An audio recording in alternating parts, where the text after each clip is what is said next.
హిందూ లేదు, ముస్లిం లేదు, ఏమీ లేదు. బుర్కా కప్పుకున్న మా ఆడబిడ్డలు ఉన్నారు. వాళ్ళు వచ్చి అంటున్నారు, హమ్కో సబ్ పతా చల్ గయా సాబ్, మాకు ఎవడు మా దోస్తు ఎవడు దుష్మన్ అర్థమైంది, మా కష్టంలో ఎవడున్నాడో మాకు అర్థమైంది. 40-50 ఏళ్ళకేంచి ఇక్కడ ఇల్లు కట్టుకొని ఉంటున్నాం. ఇలా మమ్మలను ఆక్రమణదారులు అంటున్నారు, కబ్జాకోర్లని ముద్రేస్తున్నది ప్రభుత్వం. రిజిస్ట్రేషన్లు అయినాయి, ప్రభుత్వమే రిజిస్ట్రేషన్ చేసింది, పైసలు కట్టించుకున్నది, పర్మిషన్లు ఇచ్చింది, పైసలు కట్టించుకున్నది, ట్యాక్సులు కడుతున్నాం, ప్రతి సంవత్సరం గర్పట్టి కడుతున్నాం, హౌస్ ట్యాక్స్, ప్రాపర్టీ ట్యాక్స్ కడుతున్నాం, నల్ల బిల్లు కడుతున్నాం, కరెంటు బిల్లు కడుతున్నాం, అన్ని కడుతున్నాం. అన్ని గట్టంగా ఇయ్యాల మమ్మల్ని దొంగలు, కబ్జాకోరులు, ఆక్రమణదారులు అని చెప్పి బద్నాం పెడుతున్నారన్నా.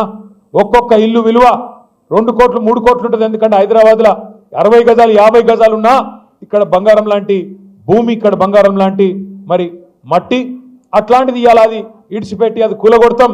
నువ్వు బయలుదేరి ఎక్కడనో కేసీఆర్ గారు కట్టించి వీళ్ళకి అప్పచెప్పిన డబల్ బెడ్రూమ్ నీకు ఇస్తాం అని చెప్పి అత్త సొమ్ము అల్లుడు దానం చేసినట్టు ఇవాళ కేసీఆర్ కట్టించిన డబుల్ బెడ్రూమ్లకు పంపుతా అని చెప్పి రేవంత్ రెడ్డి చెప్తున్నాడు. అన్న, కోట్ల రూపాయల ఆస్తి మా పిల్లల కోసం ఉండిపోతుందేమో అనుకుంటే ఈ దుర్మార్గుడు ఇట్లా చేస్తున్నాడని చెప్పి మాకు వచ్చి బాధపడతా ఉన్నారు. మా దగ్గరకు వచ్చి ఇవాళ నాకు సబితకి ఇప్పుడే గుర్తు చేసినారు, బీజేపీ నాయకులు, కేంద్ర మంత్రి కిషన్ రెడ్డి గారు, బీజేపీ నాయకులు కూడా ఇవాళ మూసీ పక్కన పోయి పండుకుంటారంట.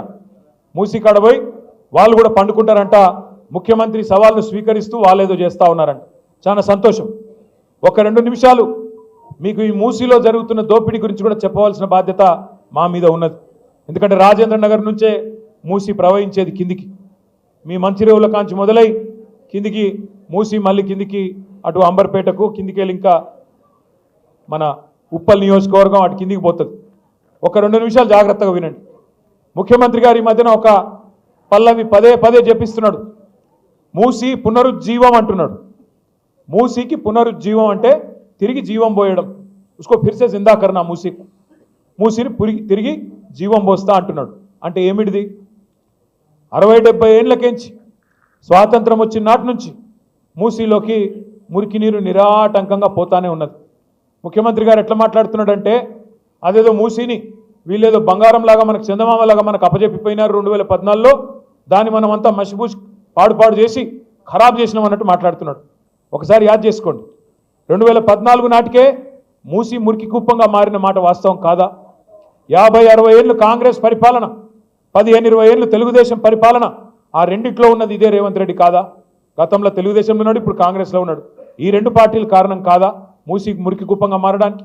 మరి మనం ఏం చేసినాం? 14 తర్వాత ఏం చేసినామంటే ప్రణాళికబద్ధంగా మూసీని మంచిగా చేయాలి, శాశ్వతంగా రాజేంద్ర నగర్ కావచ్చు, అదేవిధంగా అది కార్వాన్ కావచ్చు, బహదూర్పురా కావచ్చు, అంబర్పేట కావచ్చు, ఉప్పల్ కావచ్చు, హైదరాబాద్లో ఏ ప్రాంతాలు, ఎల్బీ నగర్ కావచ్చు, ఏ ప్రాంతాల నుంచి అయితే మూసిపోతున్నదో దాని పరివాహక ప్రాంతంలో అటు ఇటు उसके इतराफ में जो बच्चे हमारे हैं जो गरा हैं, किसी को तकलीफ नहीं पहुंचना बल्कि बहुत कोशिश हम करें. क्या करें? ఏం చేసినాం మూసీకి మేము? ఒక 2 నిమిషాల్లో చెప్తాను నేను మీకు. పేదవాళ్ళ కడుపు కొట్టలేదు, పేదవాళ్ళ గూడు గూల కొట్టలేదు, కానీ దాన్ని మంచిగా చేసే ప్రయత్నం చేసినాం.